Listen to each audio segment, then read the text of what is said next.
Good morning, listeners. Excited for another episode of Chris and. This week we have a good friend of mine, somebody I met through the comedy scene. He's a wonderful human being. And ladies and gentlemen, welcome Mr. Ryan Middendorf. Hey. I think I said Ryden at the beginning there. I'm a little out of sorts. I got like 2 hours of sleep last night. Oh, jeez. So, how are you? I'm doing all right, man. Coming out of some pretty crazy stuff, man. I'm seeing the light, you know what I mean? Well, let's start at the beginning first. I don't want to go too hot right away. You grew up in a little town called Westminster Dog Show, right? Is that Long Prairie, Minnesota, dude. Yep. Milking cows. Yeah, I mean, I'm interested. So, yeah, what was it like growing up on a dairy farm and living the simple life? It was really wholesome for the most part, especially like when we were little kids. Like, we got a lot of outdoor time. We had like a rope swing in our hay barn. We had two barns, one that was old and decrepit and one that we actually milked cows out of. And there was in the old decrepit one, there was like a hay barn. We had to play games in there all the time. We'd swing my little brothers on there. Like, we would pretend that we were playing Yu-Gi-Oh with like the big monsters in there and stuff. Like, we were hiding things in there, man. We were driving our bikes around all over the place. You know, it was a good time. Dude, that's awesome. Yeah. I love that. Playing Yu-Gi-Oh. That's so good. Yeah. Oh, man. Here, push up on this guy, smidge. There we go. Get your tall boy energy in there. Perfect. Oh, you sound so good. You're hot. That's awesome. So you have a younger brother, right? I got two younger brothers and a sister. 2 younger brothers. Yep. And a sister? Uh-huh. The two youngest are twins. Oh, that's right. Okay. Yep. It's all coming back to me now. I believe you saw him at the wedding. Yes. So you're the oldest? I'm the oldest. Uh-huh. The eldest. So was there added pressure on you growing up, did it feel? A little bit, yeah. And they kind of knew that I had a little bit of brains in me too. So I felt from like a bit of a younger age like that I was a little bit that I kind of had expectations put on me a little bit. You know, I did have a great inclination to farming, though. I loved the tractors. I loved the cows. I didn't like the cows until I started learning about them. Then I really loved them. But I loved the equipment. Yeah? Yeah. Well, and I mean, that's such an empowering thing as a kid. Like these huge, hundreds of pounds. How much does a cow weigh? Cows, they weigh like 2,000 pounds at full grown. Yeah. About 1,500 pounds. Yeah. So being like an 80-pound boy, being able to move around these 2,000-pound behemoths, that's pretty empowering. And then getting to operate the machinery. Yeah. I started learning how to drive tractors when I was like 13, 14. The first time I ever did it, I was 9. Holy smokes. That was scary, though. We had one tractor where we were pulling I was pulling a load of round bales down a hill at this old guy Jerome's place, and one of the gears in the tractor, unbeknownst to us, was actually out, and it locked into place, and I don't know what all happened, but yeah, I almost flew down the hill too fast. My dad hopped out of his skid loader and chased me down on that thing, and I was able to turn the corner fast enough to not run into a fence. Wow. Yeah, it was pretty crazy. That was your first time? First time ever. Oh, shit, dude. Yeah, dude. So, yikes. Yeah, there's a lot of ways a kid can get himself into injuries out there, dude. Like, holy smokes, dude. That's fucking wild. Yeah. But at the same time, I mean, I love that whole, like, farm community of, like, if somebody's going out of, like, because you never get days off. Like, So if you're going to go out of town, you got to hope that your neighbor is nice enough to be willing to come over and help out. Yeah. Did you guys have a good relationship with the neighbors? We knew all of our neighbors growing up. In fact, I think it's kind of weird when I come out here that we don't know our neighbors anymore. Like, we knew everybody pretty well. They all came over and helped us. We helped them. Man, my uncles lived down the road. They were farming too. His in-laws lived down the road. They also farmed. Oh, wow. Yeah, it's just a whole community, man. Everybody that milks cows in Long Prairie pretty much knows of each other. Wow. That's funny that you mentioned that about the whole neighbors thing. Not only do we not know our neighbors anymore, we don't want to know them. Yeah, like it's we're all different. like introverted and like. Yeah. Was religion important to you growing up? Very. In your family? Yeah, I took it pretty heavy too, man. My faith was very important to me growing up, man. I grew up Catholic, went to a Catholic school. I went to the public school until I was about in first grade, and then my parents asked me like, "Hey, Ryan, do you want to go to St. Mary's?" And I'm like, "All right." I don't know. I'm having a hard time Here, you can move this if you feel like moving. You can go ahead and move along with this bad boy. Sick. Okay, that sounds a bit more clear now. Yeah. So I moved to St. Mary's when I was like in second grade, and I took to God like that, dude, like real quick. And my teachers liked me a lot for that, I like really liked going. I ended up liking going to church, which is pretty rare for younger kids. I hated it. I thought I wanted to be a priest. Did you? And I was going to ask that too. Like, did you figure that out like at a pretty young age too? Yeah. I think what's crazy now is like I've learned about meditation and stuff, and what they were teaching us was meditation. Yeah. Prayer. You silence your mind and let God come in. That's all meditation really is. Absolutely. Yeah. That's a really good point. So growing up and going to that school, good group of friends going to that school? Yeah, we had a class. I think by sixth grade, my class was 6 kids. What? Yeah. Very small. That's like the fucking 1900s small. Like, it's like a schoolhouse. Yeah. Yeah. That's crazy, dude. I didn't realize it was such a small. Okay, hold on. So now Long Prairie Public School must have been where almost everybody went. Yeah. So like, everybody at your school basically? Oh yeah. Yeah, our class was 86 kids. Even at Long Prairie? Yeah, in Long Prairie grade school. That high school was our graduating class was 86 kids. Wow. So everybody pretty much knew everybody. For the most part, we knew of everybody in the school. Dude, that's wild.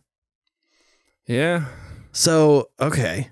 Now, the photo that you shared with me today, I guess with everybody today, is of you guys playing cops and robbers. Yeah. And you had such a big smile on your face. I love it so much. I love that photo too. So like, is that what you remember the most? Is like you do school stuff and then you guys just play until the sun goes down? That was over the summer, but yeah, pretty much you'd get home, do homework, ride around your bike, play Game Boy. I'd play Pokemon a lot. Fiddle around outside, go climb on some stuff. Yeah. 100%. So, and you said you guys played cops and robbers until you started driving? Oh yeah. That's so awesome, dude. And I mean, so what that reminds me of youth group for some reason. Like, so did you do youth group too? I did like vacation Bible school. I did a couple retreats in high school too. We did like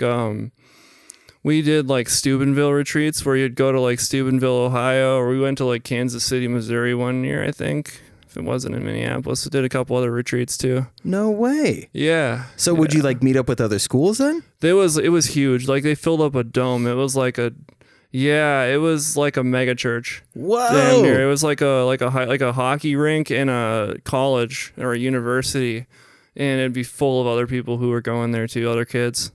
Wow! It was the biggest thing like I had seen at that point. Okay, that was my next question. So you're doing these small things, and then you see this fucking megadome. Yeah. Welcome to the Thunderdome. Pretty much. Yeah, brother. What was that like? It was insane, man. Like, it was the most powerful thing I'd ever seen at that point, and probably for a long time after that. So they had priests come down at the end of the thing, and then they would like bring out the Eucharist. And I don't remember what it was called. It was like it started with a C, but it was like this. It was like a mass adoration, and it was like a Eucharist in a big cross that was made out of gold and very ornate. Oh, and they okay. would bring it down, and we'd all be chanting and singing our songs, and people would start literally speaking in tongues and like passing out. They'd be like laughing. It was crazy, dude. People would, yeah. It was the most powerful thing ever. And then they'd ask us if we'd want to be who's going to be a priest, you know. And then a few people would come down, and it was dope. I ran down there one time, man. It was like one of the most powerful moments of my life. That's incredible. We all went to confessions, man. It was the best. So this was like a non-denominational thing? No, this was straight Catholic. I didn't know Catholics spoke in tongues. I didn't know that either.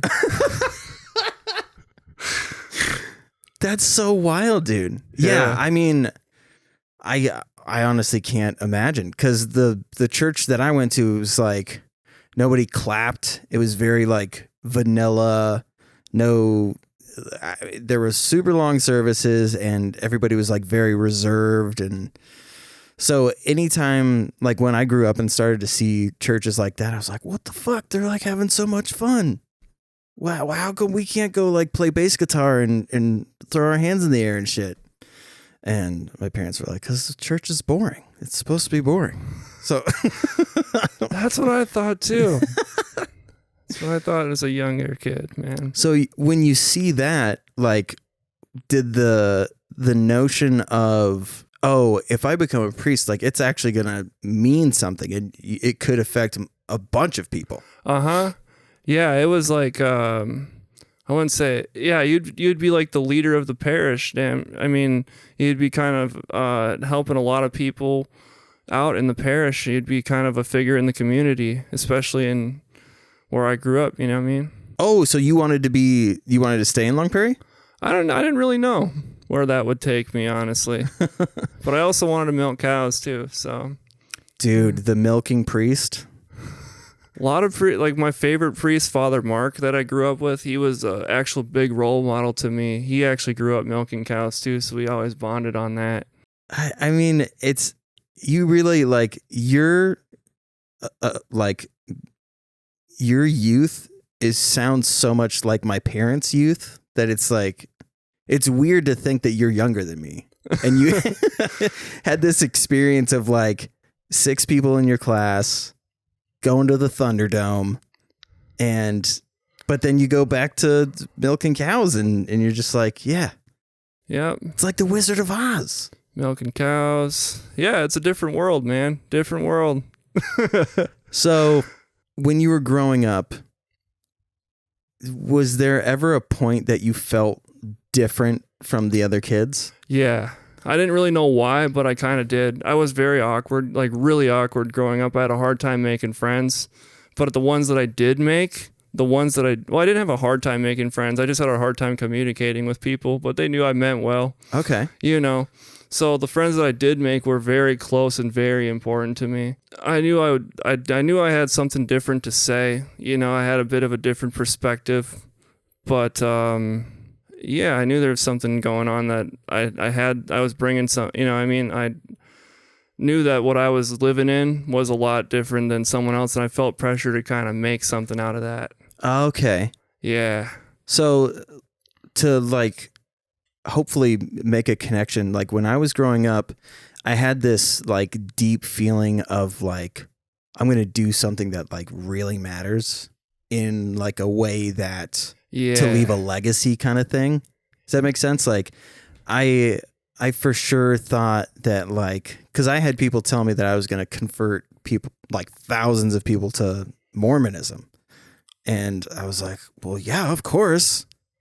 I'm me, so why wouldn't I fucking do that? And so I always had if not like, if I wasn't infatuated by whatever the thing was, there was always something in the back of my head that was like, there's something, I know there's like a destiny, is kind of what I always felt would circle around in my head.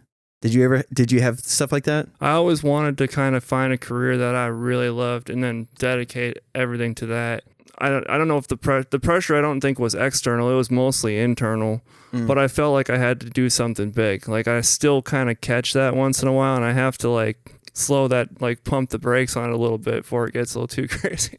Because it's so frustrating, like especially when you're growing up and the thing hasn't happened yet. Or as dumb as this sounds, like I almost thought that like at one point I thought I could like manifest powers. Like, whoa. Yeah. Not a lot of people know this about me, but like when I was probably 14, I like, just straight up thought that like I could like Kamehameha some shit out of my hands, because what I know now is like I was having a manic episode and like freaking the fuck out. But I got so frustrated that I hadn't done what like this destiny fulfilled thing, that I hadn't figured out what my magical purpose was. And because I couldn't accomplish it, I just like hunkered down in a corner and was like going like this with my hands, trying to like make a ball of energy. Because at that time I had met people. Do you know what a Wiccan is? Yeah. So I had dated a girl that was Wiccan. I had friends that like had told me that they had experiences with ghosts and all this shit. So it's like, okay, well, the world is magic. So obviously that means that I can fucking, Hadouken my fucking energy ball or whatever. And then when that didn't happen, I thought that I had this like really intuitive, I thought that I could communicate with like otherworldly things. Like I went to this house and these names were carved in a tree, and I touched the tree and my mind like zoomed into this garage that was on another part of the property. And I went and I was about to go in it, and my uncle goes, "Hey, don't go in there." And I'm like, "Oh my God, something horrible happened in there." But now I can be like, "No, it's somebody else's fucking house. You don't just go wandering around in their fucking house." So it's frustrating to be like, it's so real in the moment, and trying to understand that. And then because it's like, I know me, I know this feeling that I have, and I know how real it feels. So it's gotta be real, or it's gotta lead to something. So like, that's why I feel like you and I connect so much, is because of like that shared frustration of all that shit growing up. Sorry, I went on a tangent there. I want to hear more about your story. Oh no, reality can be a pretty malleable thing, man. Yeah. Think about it. Exactly. It's what it feels like. It feels like there's, like another dimension that we're going to somehow tap into. And so I'm curious as to like what that looked like for you. Because like when you have the spiritual stuff, you literally feel like you have these other connections. Yeah, I think you interpret it. You interpret things happening around you as God making them happen, or, they're coming as a result or of everything that happens as a result of something else, I guess. But there's otherworldly things at play. Yeah, I get what you mean when you say like, is a result of. It's not as a result of like, I opened up a car door and therefore it swung open. It's like I thought of a thing and a door opened, and that's a result of my connection to, you know what I mean? Like, we don't see the simplicity in the thing. There's a bigger force at play rather than it just being this simple thing. So I was right there with you when you said that. Yeah. Because that's how I thought of shit too. I still feel like that. I know, and I hate that. And I don't mean because you do. I am an atheist. I'm a logical person. I have all these things, but still in the back of my head, I'm like, but what if you were the apprentice in Fantasia and you got to be Mickey Mouse and you were splitting brooms in half and they were multiplying, and I don't know. Do you know what I'm talking about? Fantasia? A little bit. I haven't seen that movie, but it's one with the broomsticks. Or the Yeah. wizard. Yeah. Yeah. Pretty wild. But I mean, I know what it is now, and I know why I have those things. It's because my brain is like chemically geared to do shit like that, and I'm always going to feel some semblance of that forever. It's just a matter of like, how do I make sure to stay grounded and not let that, I hate to say trick me, but like, I don't know how else to say it, like trick me into thinking that there's this like massive, like that I'm somehow better than other people just because I feel it. And I don't mean it to sound like that, but like that I have some special ability that other people don't. And that's why I have to do it. Does that make sense? Yeah. So that like, is kind of frustrating at times. Yeah. So like you in the religious path, like the more that you kind of felt separated from things, I'm curious as to like, did it feel like the more you went down, did it drive you further down the religious path? And like, eventually I started getting kind of angsty with it. But I still felt like I was very, very Catholic, you know, but eventually it was like, how come the things that I turned like 15, you know, and I was like, how come like there's so much temptation out here? How come I'm so horny all the time, but it's going to send me to hell? Dude, yeah. Yeah. And then I started just kind of like, I don't know, man, like that bothered me a little bit. Dude. But like, and then but I still felt strong about like God and everything. I started looking at other career options and stuff. I kind of like the priest stuff kind of ended up going by the wayside a little bit. I got really hyper focused on running, and that kind of became my whole world, cross country and track. So yeah, I just let that become my whole planet. Wow. That and working pretty much.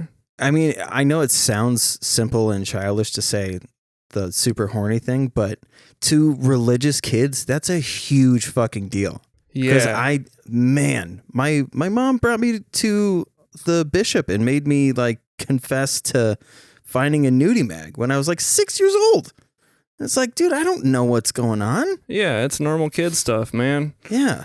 And it feels like there's like the consequences for it are like way too high. They're so high. It makes you kind of like, I think that's what turns people off of the church eventually. It's like, this is stuff that I really want. Like, why is this, you know? Yeah, it's so weird because, man, they really do.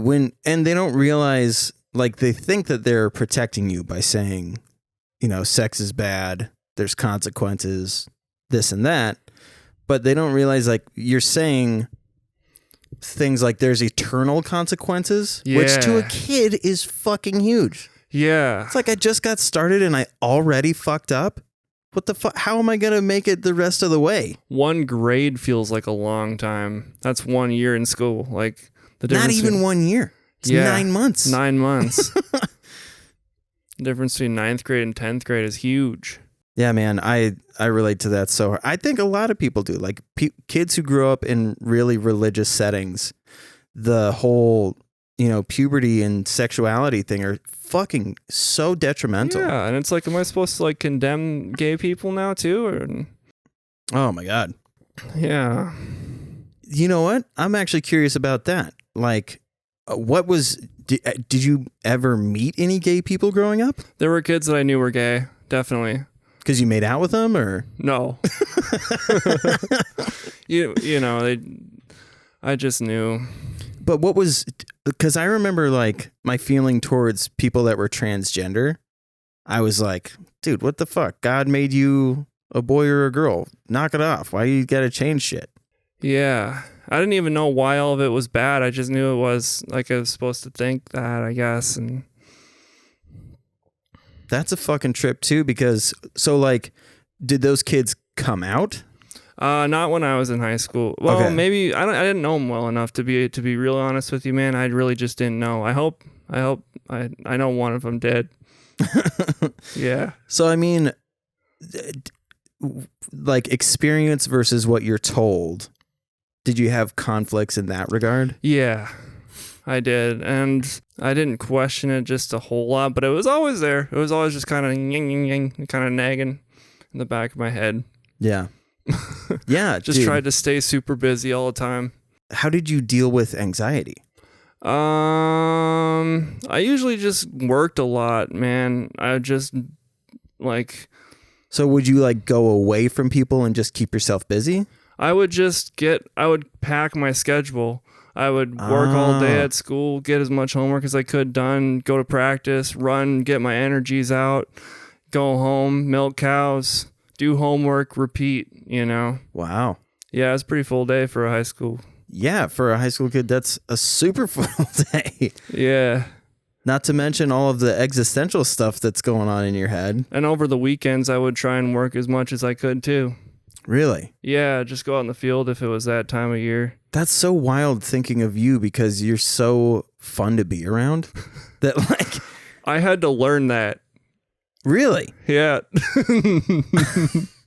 See, like everybody who thinks of you, I'm fast forwarding a little bit, people, but Ryan is like one of the most enjoyable people in the world. And your signature move is that laugh. And all of your friends, we all love it so much. It's like one of the greatest, besides the joke writing, which is top notch. But your laugh, because it's so innocent and it makes other people feel like, oh, dude, I can be happy right now. Everyone should be able to. Yeah. But so that's interesting to hear that you had to learn that. Like, what made you think that you had to, like, did you have awareness to like, okay, I need to start fucking socializing, or what was... I learned that in college. I got to college and I was like, I'm gonna have a good time here, man. Like, I don't have cross country anymore. I have all this free time. I better make the best of it, you know? So, yeah, I started drinking a little bit, you know, meeting a lot of new people and just having a good time. Did you use drinking to make it easier to hang with people, or was that just like a byproduct of hanging with people? That's just being in college and kind of a byproduct of being out there and about with people and stuff. I really liked it at the time. It served its purpose. Yeah. It's one way of looking at it for sure. Yeah. I mean, did you... like, were you diagnosed with ADD or anything like that growing up? I got diagnosed with ADD in about 7th grade. I had a really hard time with math. And my math teacher cared about me a lot. And he had an after school program, and I went and put all that work into it and stuff. And I would have a whole page full of numbers and stuff going up and down the page. And I just could not figure out these algebra problems. And he's like, "And your son has ADD, man. You should try and put him on you should maybe take him to a doctor or something."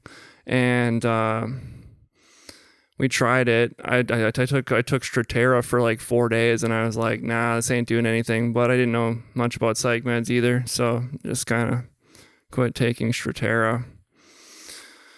I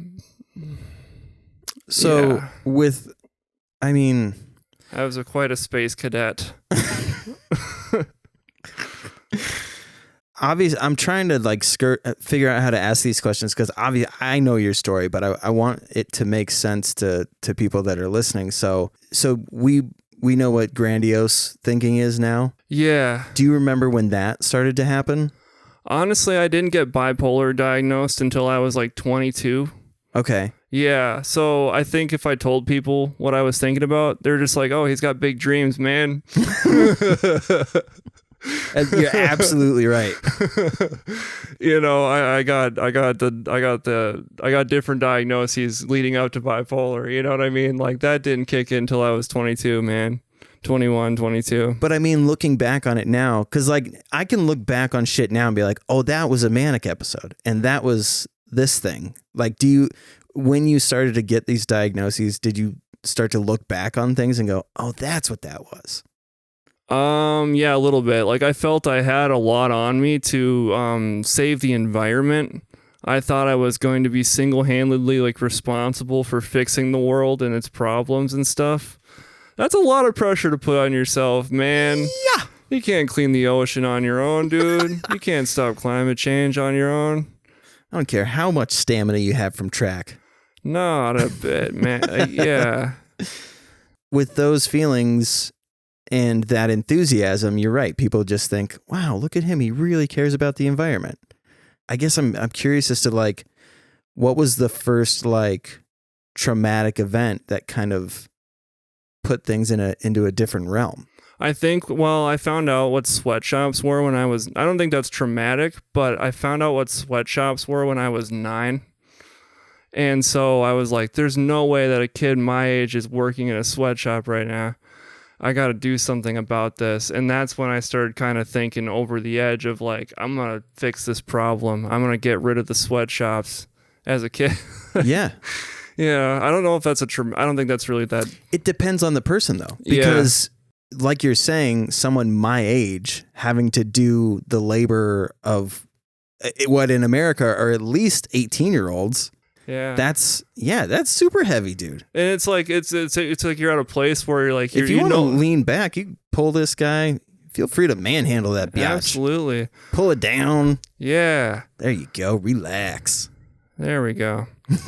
So yeah, you're in a place where like you believe that Santa is still real, but also like you know how fucked up the world can be. Dude, that's a great example. Yeah, it's kind of a weird realm to be in. And now, make it even weirder. Those sweatshops. What if that's how Santa's? They're not elves. Those are the elves. Those are the elves. Those kids are these 9-year-old workers. God damn. Yeah, that's what I found out.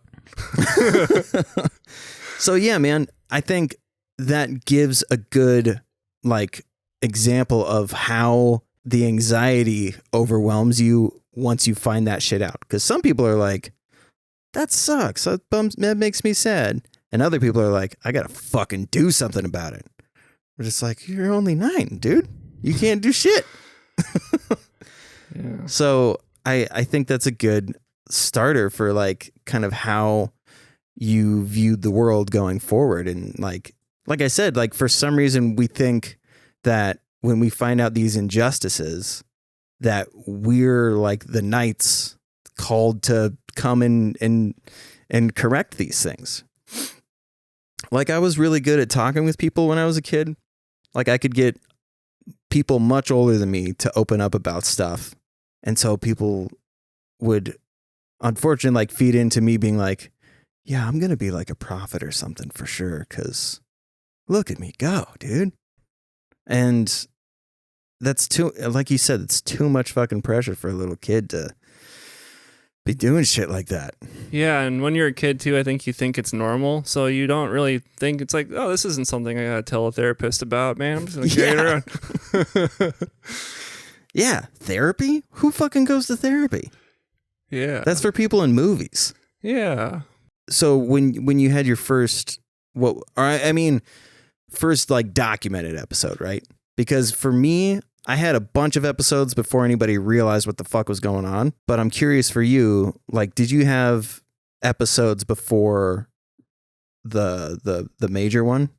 No, I had a lot of really, really rough really rough depression and kind of like hypomania, swapping up and down real quick before it just busted loose. Okay. Yeah. So nobody else saw that, but you knew that it was happening to you. I think my parents knew. I was very involved with, like they were in my life a lot, man. They saw me milk cows every night. I was at home milking with them, and I saw my therapist a lot. She kind of probably saw that coming too. She saw the lot, she saw the rocks. Wait. So you saw a therapist as a kid? Oh no, this was when I was 22, Chris. I didn't have like mental health problems until I was like a senior in high school. Okay, so that's what I'm trying to figure out is like, I guess so. I was probably projecting it because my shit was going on before anybody said, let's take him to a therapist. Because I didn't go to a therapist until I was 17 either. Okay.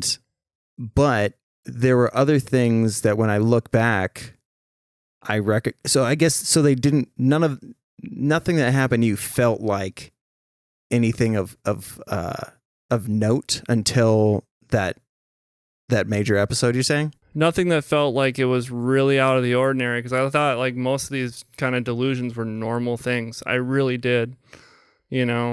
I think a lot of kids kind of have, they're all like, I'm going to be an astronaut. You know what I mean? Like, yeah, for sure. Those are just big dreams. When it gets to be a dangerous place is when you're an adult and you're trying to function, and that's when it gets to be spooky. Okay. When you start thinking you really are a prophet or something like that. Let's get to the danger zone then. Okay. If you're ready for it. All right. Do you want me to go first or do you want to go first? I don't care. I'll go first. So I thought that somebody was going to beat me up, and I had a massive panic attack in the middle of class. So bad that they cleared out the classroom, and I, as they were clearing out the classroom, ran into my teacher's back office and hid under his desk for 2 or 3 hours. Holy cow. And that's when my parents were finally like, so maybe we need to get you some professional help, because we didn't know it was going to happen this fucking bad. So like that was the first part. But again, similar to you, like I didn't get diagnosed with like my hypomania and all that shit until I was 33. Whoa. So people just thought I was just a goofy, outgoing dude. And it's like, no, guys, I'm fucking crazy. So and the reason I want to say that is because I don't want this to feel like we're just unloading your shit.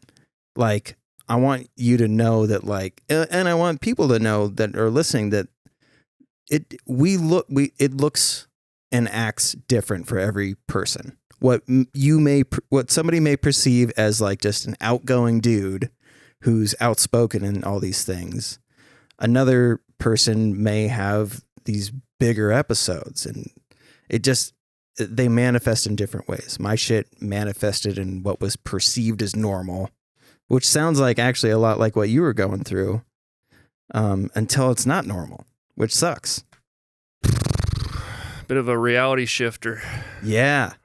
It's like the veil lifts and you're like, oh man, what have I been living in this whole time? Yeah. Okay, so let's get to the danger zone with you. Okay. So the first panic attack, you want to know, like, go from like step 1 or? Yeah. Okay. Because if they go without anybody doing anything about it, that usually gets worse. Yeah. So when I was in like junior in high school, I had like the first episode, like not an episode, but the first situation where I felt like legit like suicidal. It was at track practice, and I was stretching after practice, and I just felt like I wanted to die. Like in that moment, I was just zapped, just fucking like a 180 switch just hit on me, and I was like, oh, kill yourself. And I didn't really know why. I just drove home after practice, and I was really confused by it. But I was like, all right, well, time to go milk cows again. And then, that went to the back of my mind. And then, I was in English class, and then we were reading about the poem, A Dream Deferred. Yeah, we were talking about dreams. We're talking about where do you want to go in life? What do you value and stuff. I really did not know. I truly didn't know. And I realized that in a moment, and I ran out to school also. Wow. With like a panic attack, but I let that one slide for like a whole year. Kept working all summer, just trying to push it down. Yeah. But eventually I could not take that anymore. So my senior year fall, it was like right before we went to right middle of cross country season. And I just couldn't take it anymore, man. I started having these panic attacks like all the time. And I would run out to school, you know, I would go to the therapist's office just screaming like, I don't feel good at all. Wow. Yeah, I would, you know, everything just seems so fucked up, you know, and like the cows are in shit up to their knees, man. Like I didn't know what to do about any of it, you know. It all just seemed really fucked. And then kept moving through that. I got some counseling and stuff. Come spring, I signed up to go to Ridgewater College for dairy management. Okay. Yep. And went to school for about a year, you know, didn't have any I had a couple panic attacks. I'm like, oh, I'm just diagnosed with generalized anxiety disorder. That's a normal thing to be doing. But I probably that should have been a turning point, but I just, you know, kind of kept going and stuff. But I mean, it just goes to show how far we still have to go with recognizing mental health. Yeah. Because, I mean, it feels like it's still very recent that people go, oh, this means we should ask this other question to make sure that there isn't another thing going on. Like for me, like addiction, massive depression, all of these things, like people thought, oh, you just deal with the one thing and then everything's better after that. And it's like, usually there's a couple things, unfortunately. I don't know. I mean, I say that, and then sometimes I meet people who are just like, yeah, no, I just get sad sometimes and that's it. I'm like, really? You don't like, when you're driving on a bridge, you're not like, I wonder how tall, I wonder if I jumped off this bridge, it would take care of it? Or do I need to find a taller bridge? You never have like those thoughts? Oh, that's a spooky little wormhole to go down, man. Yeah. But that's what I'm saying is like, some people are like, no, I don't know what the fuck you're talking about. I'm like, oh, okay. Sorry. I guess I'm just wackadoo.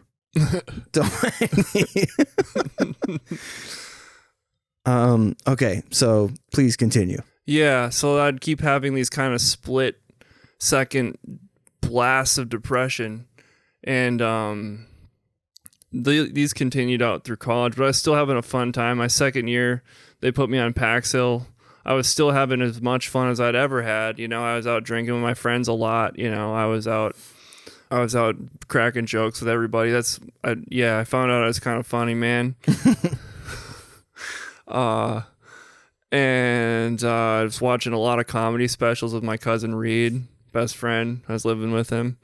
And I found out, looking back now, I was having hypomania back then. People just thought I was a crazy guy, but I would stay up like till like 1 or I'd pull all-nighters once in a while.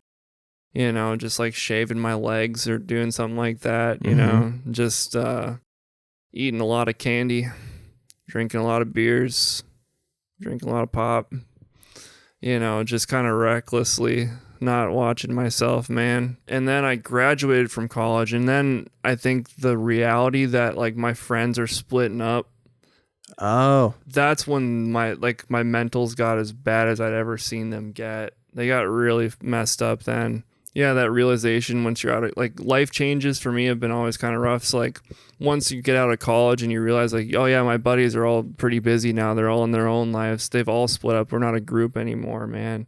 You know, and maybe this isn't where I'm supposed to be, man. Maybe I should try more stuff before I settle down on the farm forever, you know? Yeah. I didn't really know what I was getting myself into because I'd only worked on the farm, you know, after school and like on weekends. I didn't know that this was a 24/7 job. And I found out pretty quick, you know, like that's what you got to do. Yeah. You're always going to be at home for the most part unless you make plans to go do things. So I started I had my first hospital visit after a street dance. Okay. Around that time too. Rewind. 2016. So you go to a street dance.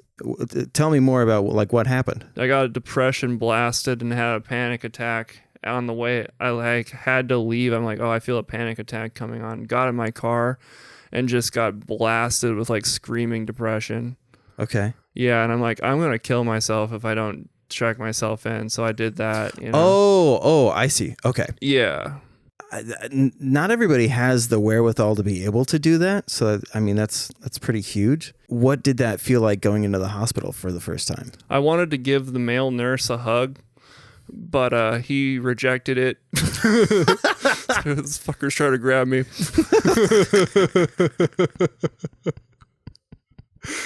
Guy I just love a lot. Come here. That's fucking funny. I was just fucking hyped to see somebody, man. Yeah.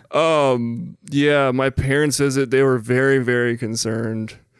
You know, we all drove home and stuff, and they're like, what was that, man? How are things okay? Like, you know, they were very concerned, but they didn't really know what to do, you know, and I don't blame them, man. What do you do in that situation? Yeah. Well, I mean, in small towns, there isn't a whole lot of like mental health talk going on. Yeah. You just work through shit or drink it off. Like, yeah. Kind of, man. You just kind of, yeah, like the clinical depression diagnoses don't get mentioned as much as they probably should, man. Absolutely not. Yeah. My mom's family grew up in a small farming town, and none of them, until they were in their 50s, realized that any of them had any mental health issues. Yikes. So years, decades after all of the shit had already gone down. And like, yeah, they would just be like, just buck up, cheer up. You'll get through this. Like all of the one-liner stuff that they're told, and it just, like you said, push it down. Carry on, push it down. There's work to be done. Pretty stoic, man. Mm-hmm. Yeah. Yeah, because for them it's awkward. They're like, I never feel like that. I don't know what to fucking tell you. Yeah. Rather than empathy, unless it's work related, it's hard to like to try and relate with people. So so the street dance thing. So did you get put on meds or? I think they I don't remember correctly, but if I remember correctly, I think they tried to put me on this stuff called Buspar, and that shit was not vibing with me, man. I went off of that in like a couple days. I'm like, nope, not a bit. Nah, not having it. And I was like 21 at the time too, so I was smoking weed and drinking a lot too. I had started smoking.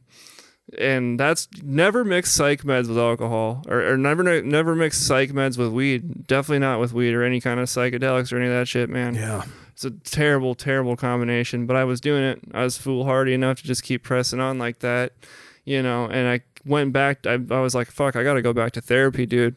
And I started doing that shortly after I started comedy, man. I started comedy like shortly after that visit. And that was like a big aha moment, because as soon as I went to the Keller with my friends Nick and Houston, I was like, oh man, these are my people out here. Like, I fucking St. Cloud, I'm coming back. Like, I love this place. The Keller, dude. Like, I'm coming back here now. These guys are all super fucked up. Yeah, exactly. Exactly. I always try to get this out of other comedians, because I know that there's depression in there.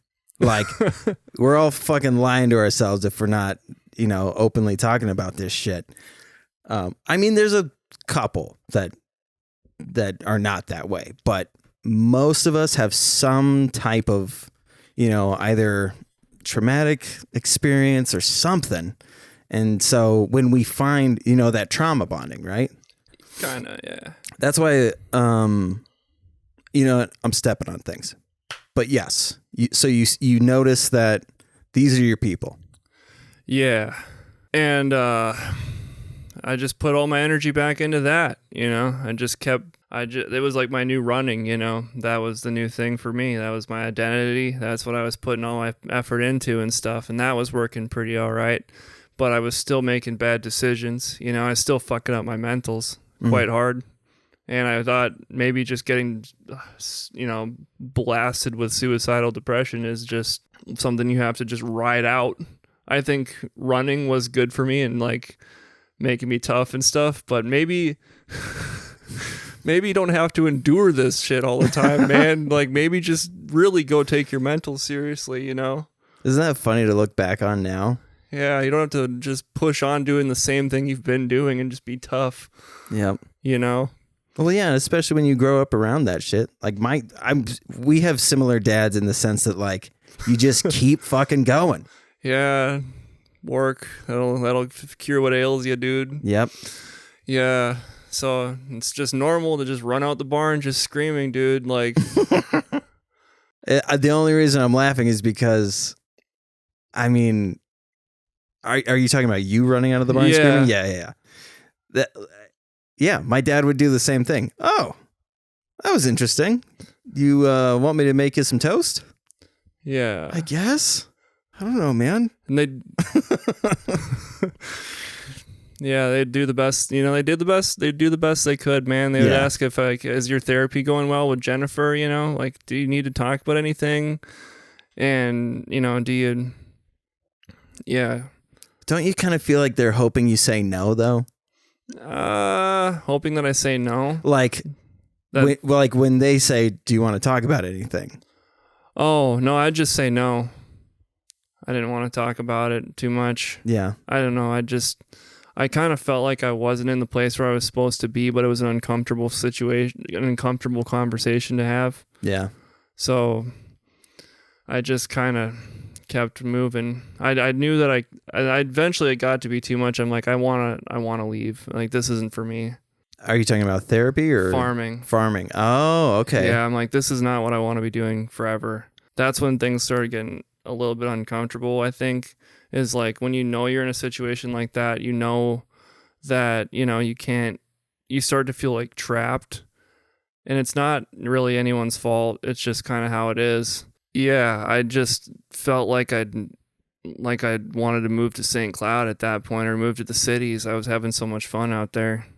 That's when I started kind of like rapid cycling my thoughts of like kind of like escape routes, you know, like kind of like ways to get out of there, things I was going to do, you know, I mean, even anything as far as like going to college again, getting my degree in psychology, man, like things that'll kind of like give you structure in your day again, because my mentals are just so fucked. I just wanted like some kind of structure. Yeah. Well, and if you want to just leave, then they're going to be like, well, why?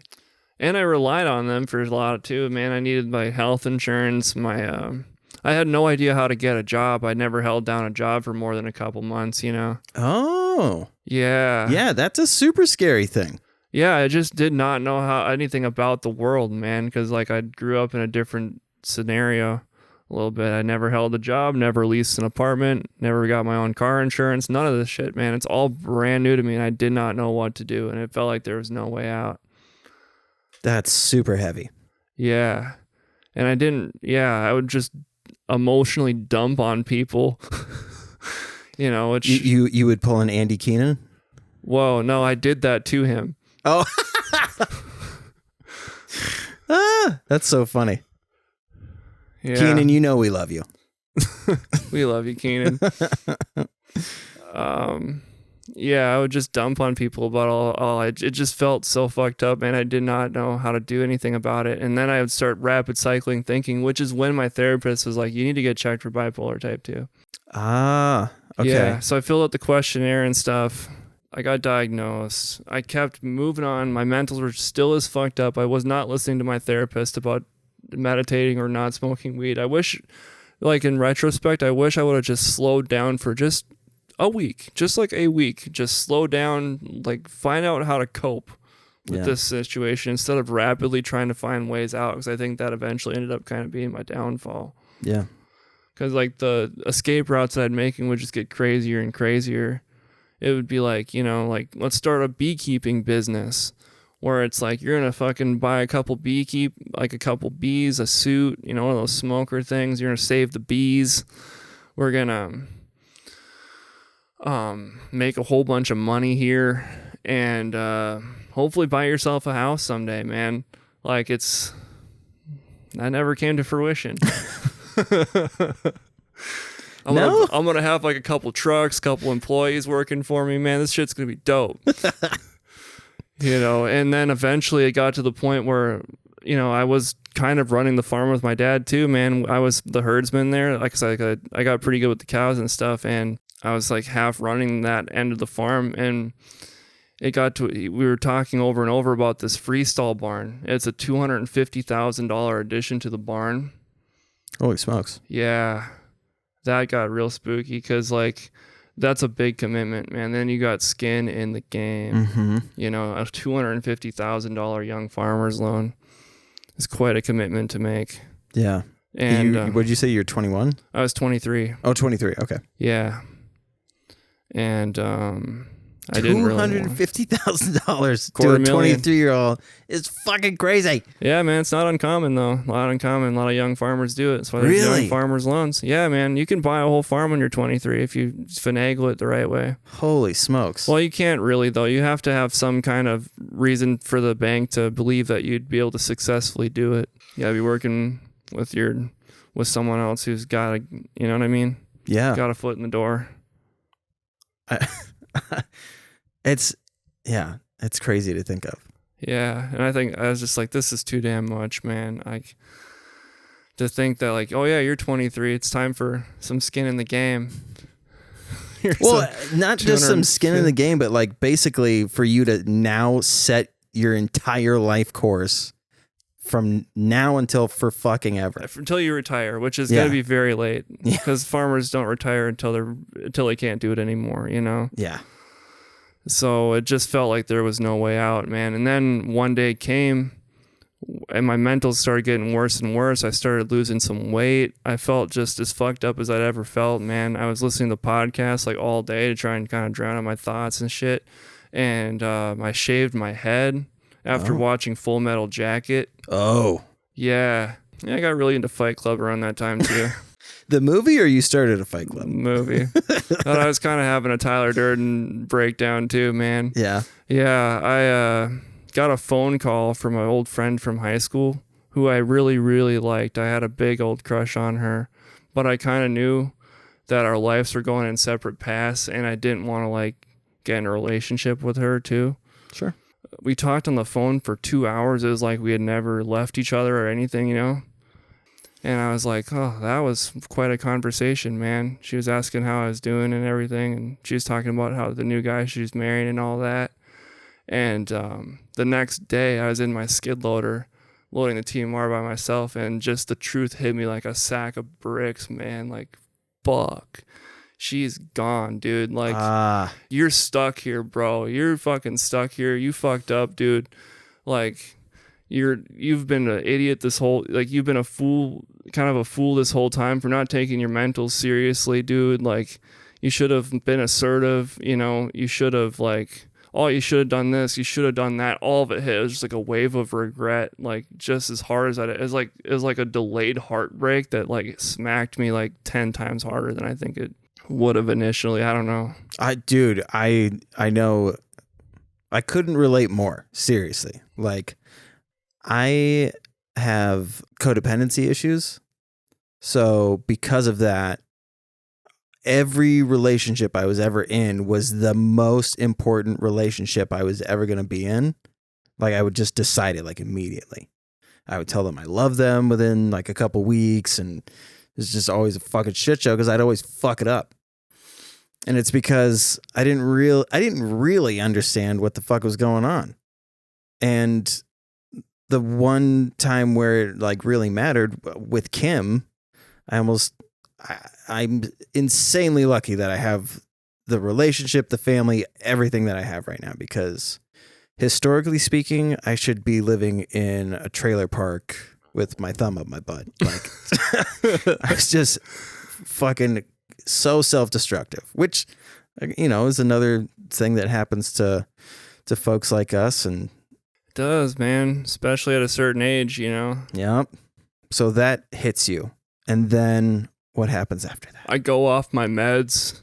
I start walking around all day. I was telling my dad, like, Dad, I went down the wrong path, dude. I should have done this and I should have done that. And he's like, what are you talking about, man? Eventually it got to the point where I was ruminating on that so much, it got to like, I should have been a priest. God was calling me to a priest, and I missed the calling, dude. Steubenville, like 5-6 years ago, man, I was being called to be a priest. Oh, okay. Yeah, like grandma gave you this book for your birthday from farmer to father, dude. This is the book that was supposed to change your life, but you didn't read it, man. All the stars were aligning. You were supposed to be a priest.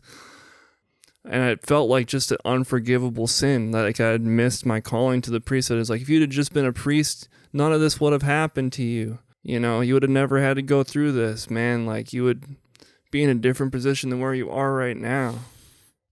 And we were farming without a lot of money too, man. Like, it was getting pretty rough there too. There's a lot of shit going on too. So not only are you're going through your own existential crisis, there's this other reality that's going on. Things just looked really fucked. Like the tractor that I had fixed in college, I did a complete overhaul on this one tractor. I ran it out of oil. Oh. And it fucking burnt down, man. Like, the fences were falling apart. Like, things were just getting more and more unkept as I kept going off the rails and shit. The place started looking like a mess. People had to come out and help us clean it. You know, it got really fucked up and pretty dark. Maybe it ain't as dark as I remember it.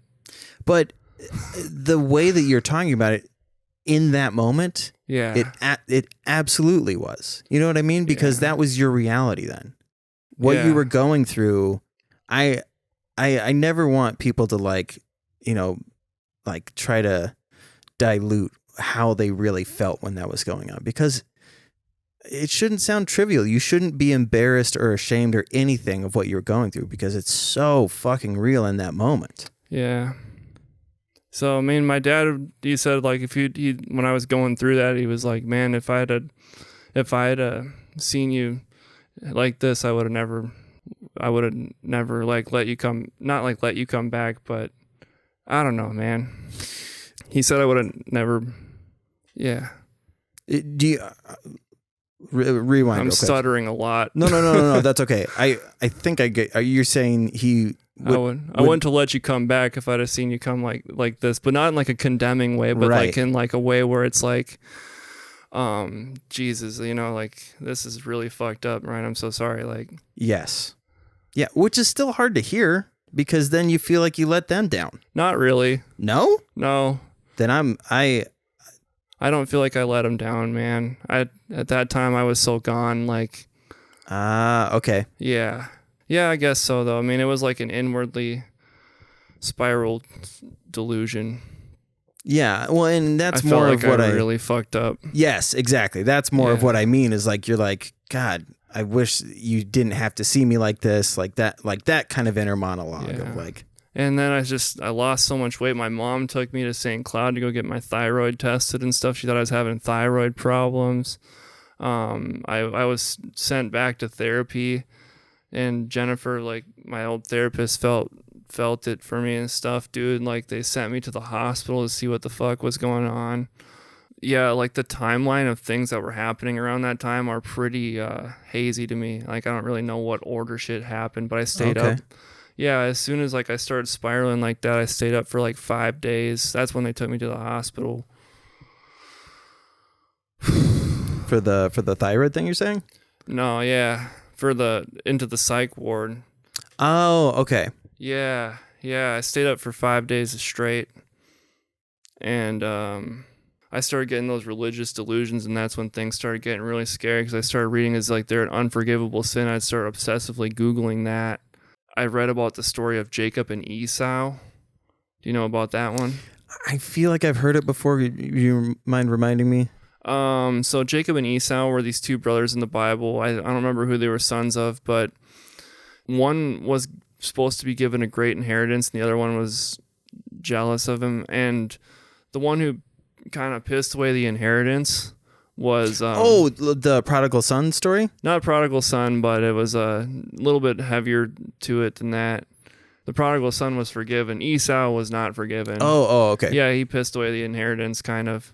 And I thought I'd blown a chance at, you know, anyone taking over that farm. I see. Okay. Yeah.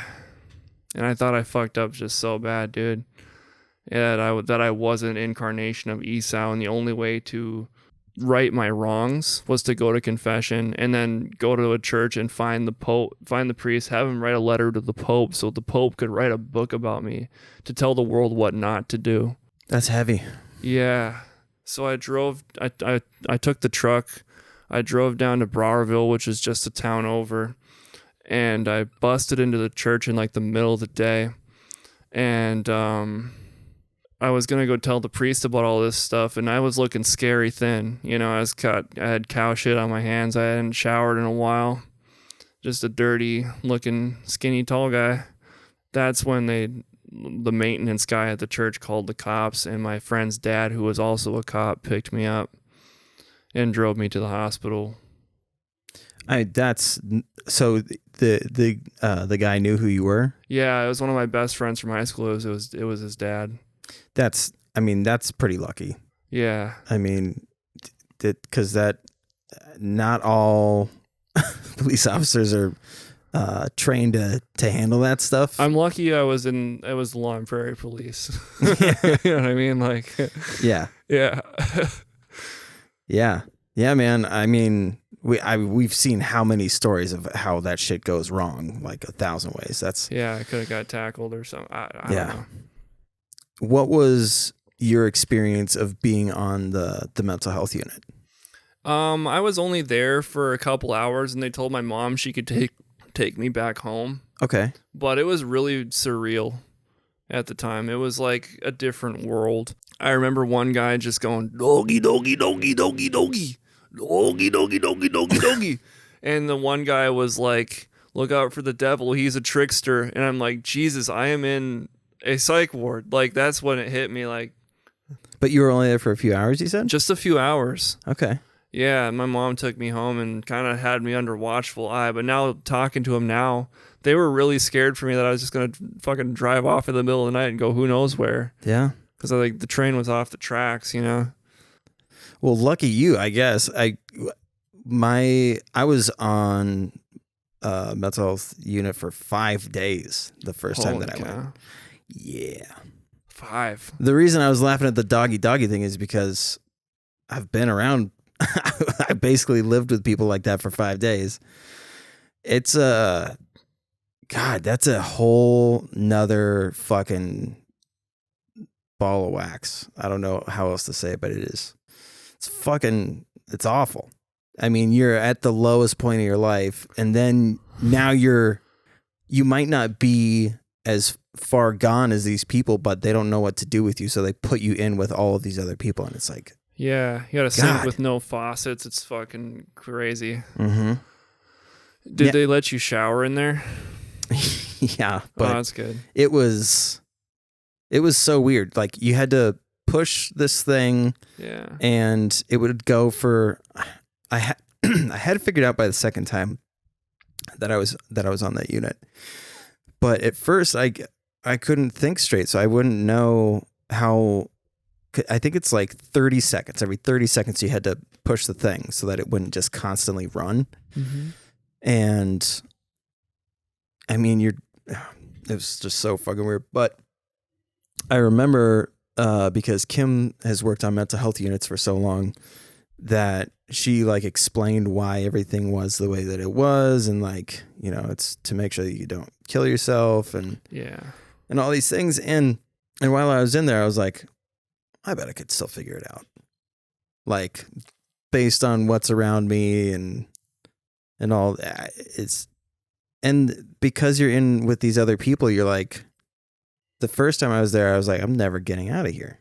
Like, if they think that I'm as far gone as these people, that I need to be on this unit, like, obviously I am absolutely crazy and I'm never going to be able to leave. Like, when Kim was driving, like when I got to leave and I was driving away, I thought it was a trick. I thought that they had set me up to where, like, okay, he's left. Now hit the lights and let's go get him. And we'll get him for trying to escape. And like, it was bad. It was not good. So after that, I think was the Common Roots Festival. So that's quite a while down the line. Up until that point, I'd been just working for my dad, and just slowly recovering. One thing that was happening too during that time is like, I got. Oh yeah, sorry. So we hadn't seen you for months. Yeah, I was gone. I was gone mentally, physically, just gone. So I was working. I started a wrapper on fire, our hay wrapper. Oh, I thought you meant like Eminem. Nah, yeah. So just trying to collect yourself, or Just basically trying to collect myself. It felt like kind of a battle every day and stuff. I was trying to kind of get grips on reality again and stuff, and they were giving me Abilify, which is a pretty good drug. yeah. It makes you walk around quite a bit. And I was kind of just pacing around the farm for about 5-6 months. My friend took me out for my birthday.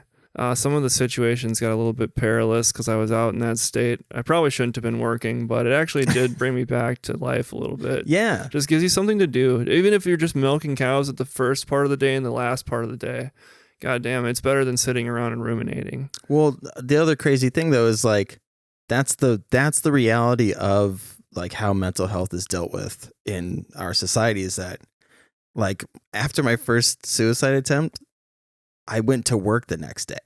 Yeah. It's like, oh, life doesn't care. Life doesn't care, dude. Like, that's why it's not surprising, is like nothing stops. Like everything keeps fucking going. And it's extra hard to try and get your shit together, because you're like, well, how quickly do I need to get back to normal, or like what other people perceive as normal, so that I can, I don't know, be contributing again.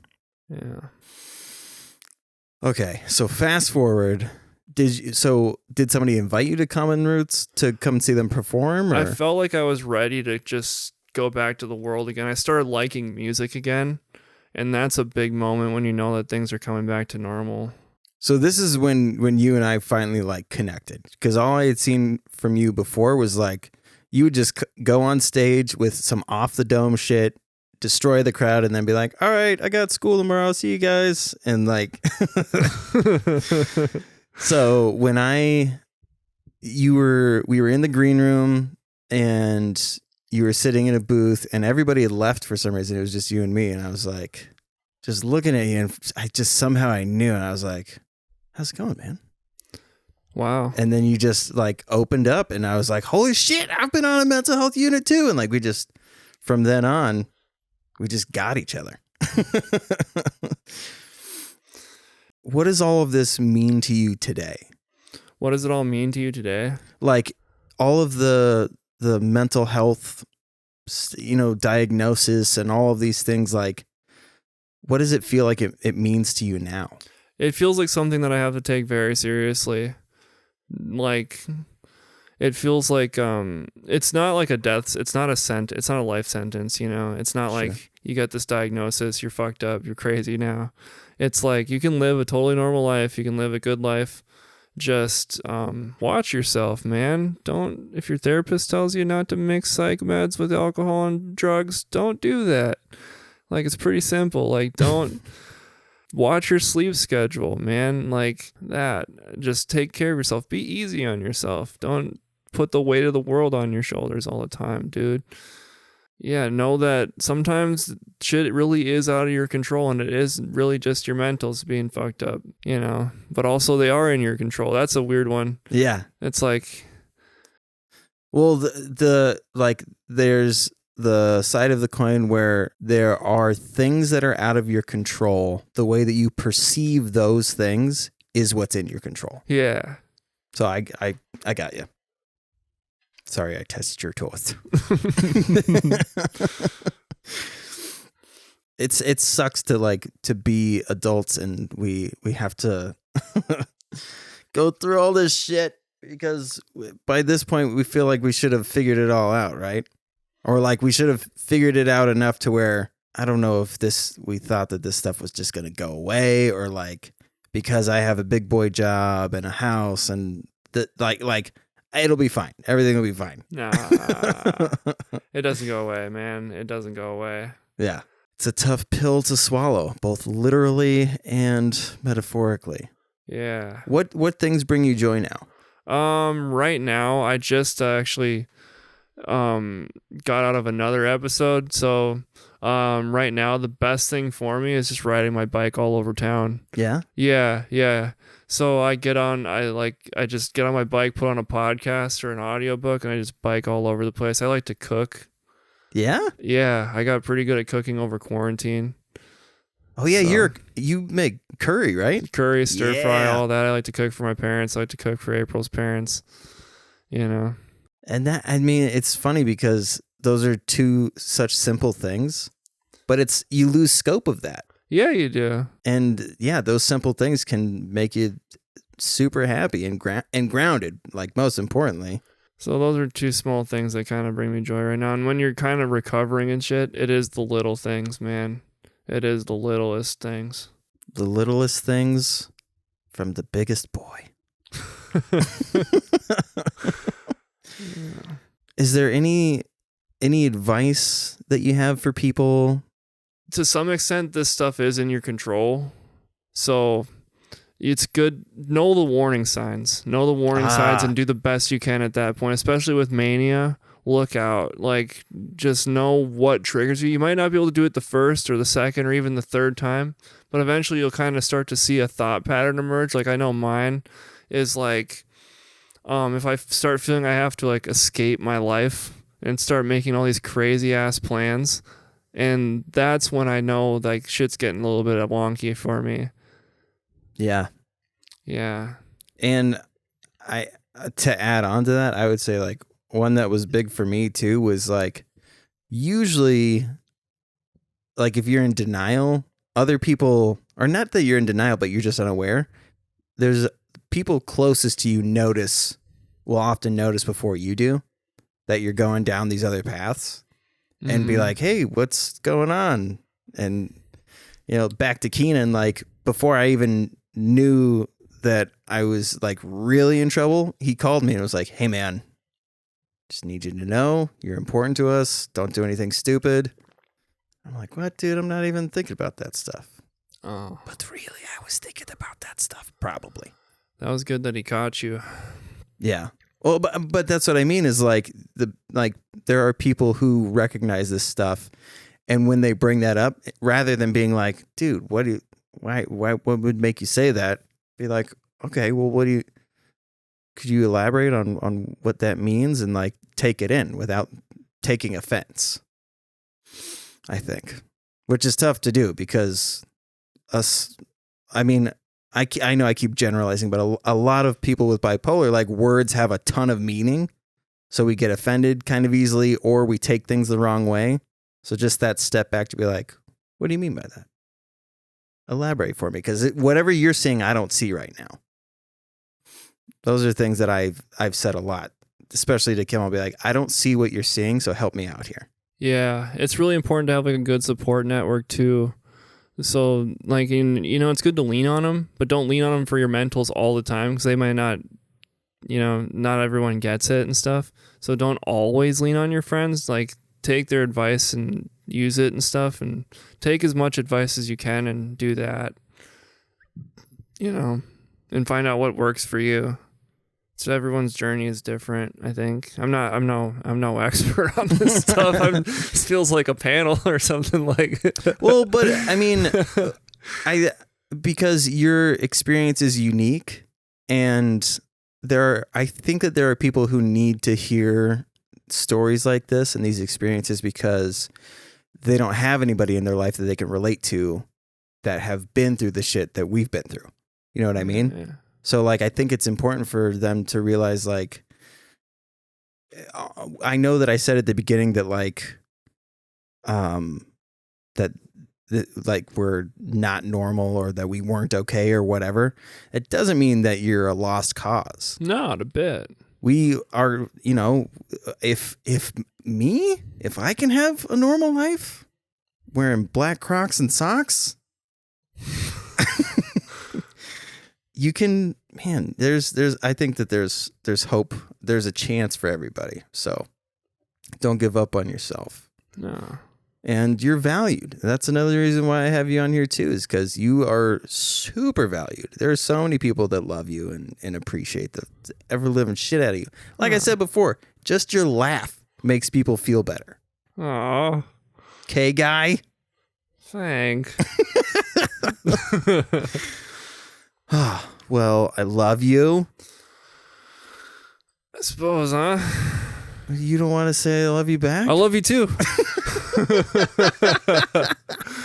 No, yes, you're amazing. And listeners, if you have any questions or any suggestions for topics to discuss, feel free to email them to chrisandpodcast@gmail.com or message the Facebook page.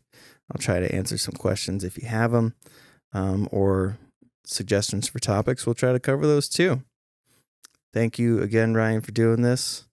And it's a pleasure. do you want to plug your OnlyFans or? Yeah, my name is Longboy69.